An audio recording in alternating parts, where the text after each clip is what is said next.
UP में आज़ाद समाज party के अध्यक्ष चंद्रशेखर रावण की मुलाकात लखनऊ में समाजवादी पार्टी के मुखिया अखिलेश यादव से हुई है, जिसमें कयास लगाए जा रहे हैं कि अब चंद्रशेखर रावण की पार्टी आज़ाद समाज पार्टी भी समाजवादी पार्टी में शामिल हो सकती है। तो ये 12वीं पार्टी होगी अखिलेश यादव के छोटे छोटे गठबंधन को लेकर। चंद्रशेखर सपा के साथ गठबंधन में जा सकते हैं। अखिलेश यादव सभी छोटे दलों के साथ गठबंधन पर जोर दे रहे हैं। चंद्रशेखर का कहना है कि लखनऊ में उनकी पार्टी की कोर कमेटी की बैठक हुई। कमेटी जो तय करेगी वही हमारा फैसला होगा। ये पूछने पर कि क्या आप तो अकेले चुनाव लड़ने वाले थे, तो चंद्रशेखर ने कहा है कि भाजपा को रोकने के लिए अगर सभी दल एक साथ एक सार्थक प्रयास से आएं तो प्रदेश और देश के लिए बेहतर होगा। वहीं चंद्रशेखर ने कहा है कि राजनीतिक महज चुनाव जीतना नहीं बल्कि आबादी के मुताबिक हिस्सेदारी सुनिश्चित करना भी है। तो दोस्तों, हम कह सकते हैं कि यूपी में समाजवादी पार्टी को पश्चिमी यूपी में एक और बड़ा समर्थन मिलने जा रहा है, जो कि है चंद्रशेखर रावण। आपको बता दें, काशीराम चंद्रशेखर का कहना है कि काशीराम कहते थे कि सरकार मजबूत नहीं मजबूर होनी चाहिए। आप देख लीजिए कि ओम प्रकाश राजभर एक मजबूत भाजपा सरकार में अपने समाज का हक नहीं दिला पाए तो इस्तीफा देकर विपक्ष में आ गए। चंद्रशेखर ने कहा है कि राजनीति हिस्सेदारी का मामला है और हम यदि गठबंधन करेंगे तो जिससे भी तय होगा वो सरकार अधिकारी और हिस्सेदारी के आधार पर ही होगा, अधिकार और हिस्सेदार के रूप में। कृषि कानूनों की वापसी पर चंद्रशेखर ने कहा है कि ये तो भाजपा का चुनावी दांव है। पिछले 1 वर्षों से प्रधानमंत्री जी द्वारा बनाई गई भ्रामक परिस्थिति के चलते जो नुकसान हुआ है उनके लिए पीएम से किसानों से माफ़ी मांगकर पीड़ित किसानों को उचित मुआवजा भी देना चाहिए। यूपी विधानसभा के 403 सदस्यों का चुनाव करने के लिए यूपी में फरवरी से मार्च 2022 के महीनों में विधानसभा चुनाव होंगे।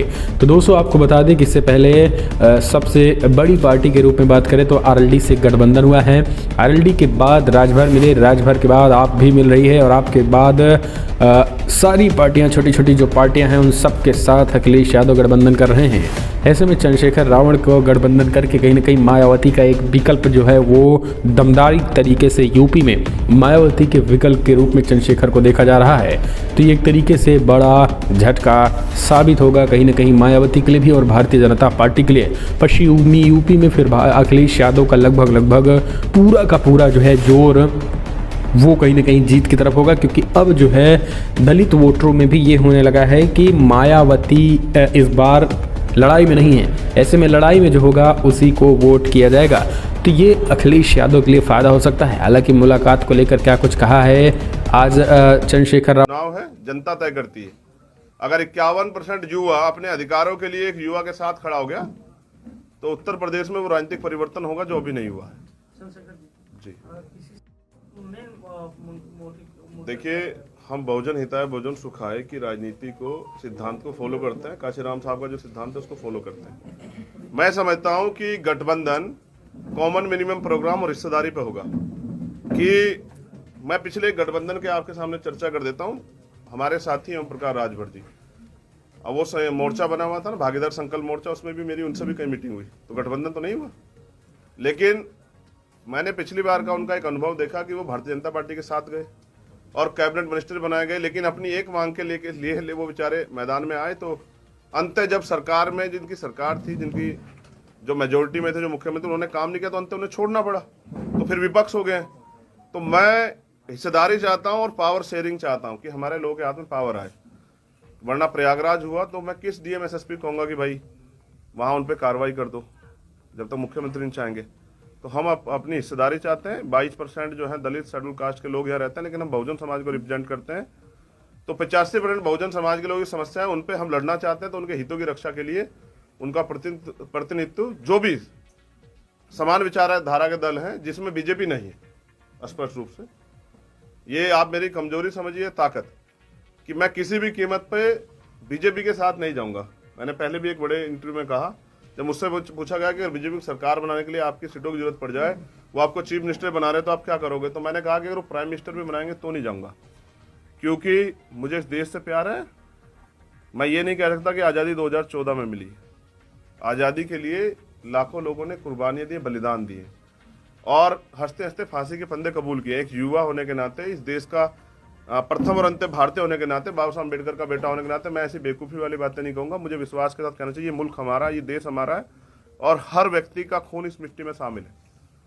और जिसने जो सहा है, जिनकी माओ की कोख सुनी हुई है, जिनके सुहाग उजड़ गए हैं, जिनके जो विधवा हो गई है महिलाएं, जिनके सर से बच्चों के सर से बाप का सर हट गया, उनसे जाके लड़ने के लिए चंद्रशेखर और आजाद समाज पार्टी भीम आर्मी खड़े। क्या कह रही थी बहन आप? कहा कि मुख्यमंत्री जी जहां से चुनाव लड़ेंगे, अगर पार्टी ने ऑर्डर किया तो मैं चुनाव लड़ूंगा। पार्टी ने ऑर्डर किया है, लेकिन मैंने कहा ना कि सब कुछ हम लोग संगठन को मानने वाले लोग हैं। काशीराम साहब ने हमें सिखाया कि व्यक्ति बड़ा नहीं होता, आंदोलन बड़ा होता है।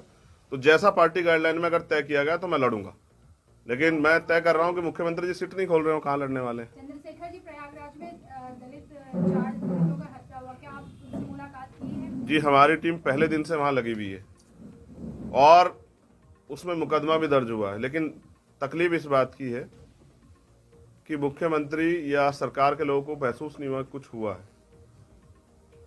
4 दलितों की हत्या, तो ऐसा लगा जैसे कागजों में हमने अखबार में कुछ पढ़ा और फिर उसको मिटा दिया। तो ये तो रोज हो रहा है, चाहे वो, मैं तो आज ही जाता, एक अर्जेंट मीटिंग में चला गया, इस वजह से नहीं जा पाया। आपके साथ राजभर जी रहे हैं, शिवपाल जी भी रहे हैं, जो सपा की तरफ रुख कर रहे हैं जी। और अब आपका क्या लगता है कि आज भी आप कहीं ना कहीं मुलाकात हो रही है, तो ये माना जाए कि फ्यूचर आप समाजवादी पार्टी के साथ जा सकते हैं अगर सीटों पे बातचीत हो गई आपकी? मैं फिर वही आपसे कह रहा हूँ ना, मैं आज आपसे कोई बात कह दूं, कल मैं उस पर खड़ा न रहूं तो आप क्या कहेंगे कि चंद्रशेखर तो अपनी बात से फिसल जाते हैं। तो चंद्रशेखर की बात का भरोसा नहीं। मैंने आपसे कहा जब कुछ तय हो जाएगा, मैंने कहा ठोस कि भाई ये तय हो गया, तब मैं आपको बिल्कुल क्लियरली बताऊंगा कि भाई ये तय हुआ है। जब नहीं होता तय तो वो बहुत बुरा है। इसलिए मैं झूठ के साथ नहीं खड़ा हूंगा। मैं एक नौजवान हूं और मुझे लंबे समय तक इस आंदोलन को चलाना है, तो मैं झूठ के सहारे नहीं खड़ा हूंगा, मैं सच के सहारे खड़ा हूंगा। जब कोई ठोस बातचीत हो जाएगी तो मैं मीडिया के लोगों को बहुत सबको बताऊंगा। के साथ नहीं आप, क्योंकि वो तो अलग है अभी तो। मैंने कहा ना, जिससे भी बात हो जाएगी, बीजेपी को छोड़ के मेरी किसी से कोई लड़ाई नहीं है, और बाकी लोगों से लड़ाई है तो लड़ाई नहीं, हिस्सेदारी की बात है। जहां हिस्सेदारी मिलेगी हम लोग बात करेंगे। धन्यवाद। राजनीति किसके साथ जाएंगे किसके साथ नहीं जाएंगे, मैं उस पर स्पष्ट कर दूं कि देखिए, पार्टी ने तय किया कि हम गठबंधन करके चुनाव लड़ेंगे। पार्टी ने ये तय किया है कि भारतीय जनता पार्टी को रोकने के लिए हम लोग गठबंधन करके चुनाव लड़ेंगे। इसी कड़ी में हम सभी लोगों से मिल रहे हैं।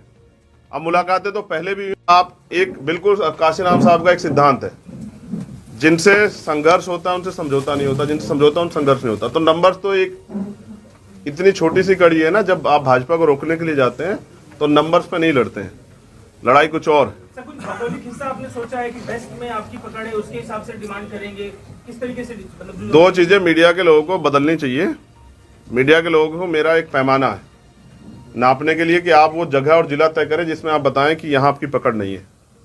अगर आप इस बात से तय करना चाहते हैं कि मैं शेड्यूल कास्ट के लोगों का रिप्रेजेंट करता हूं, तो मैं बता दूं कि कोई सीट ऐसी नहीं जहां शेड्यूल कास्ट के लोग नहीं रहते, और अगर मैं युवा को रिप्रेजेंट करता हूं तो युवा नहीं रहते। हर विधानसभा में 20 से 25-30 हजार युवा रहते हैं। तो ये बात यहाँ के निगलेक्ट हो जाती है। मैं तो पूर्वांचल में इतनी ताकत रखता हूँ जितनी वेस्ट में। तो मेरे घर से मेरे कार्य की तुलना ना की जाए, क्योंकि मैं व्यक्ति एक हूं, लेकिन हमारा संगठन बहुत बड़ा, ये हमने साबित भी किया है। एक सेकंड, दूसरी बात, जैसा आप कह रहे थे ना अभी, आपका एक और सवाल था, एक तो ये वेस्ट का, और दूसरा सवाल क्या था?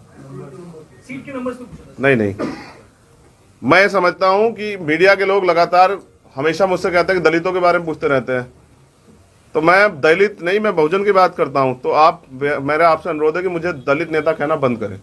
आप मुझे नेता ना माने एक अलग बात है, लेकिन मुझे दलित नेता ना कहें।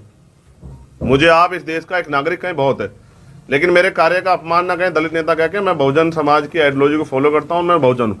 इस देश के वंचित वर्ग का हर व्यक्ति जो सताया जाएगा, वो किसी जाति धर्म का हो, वो मेरे परिवार का, उसकी लड़ाई लड़ने के लिए चंद्रशेखर और आजाद समाज पार्टी भीम आर्मी खड़े। क्या कह रही थी बहन आप? कहा कि मुख्यमंत्री जी जहां से चुनाव लड़ेंगे, अगर पार्टी ने ऑर्डर किया तो मैं चुनाव लड़ूंगा। पार्टी ने ऑर्डर किया है, लेकिन मैंने कहा ना कि सब कुछ हम लोग संगठन को मानने वाले लोग हैं। काशीराम साहब ने हमें सिखाया कि व्यक्ति बड़ा नहीं होता, आंदोलन बड़ा होता है। तो जैसा पार्टी गाइडलाइन में अगर तय किया गया तो मैं लड़ूंगा।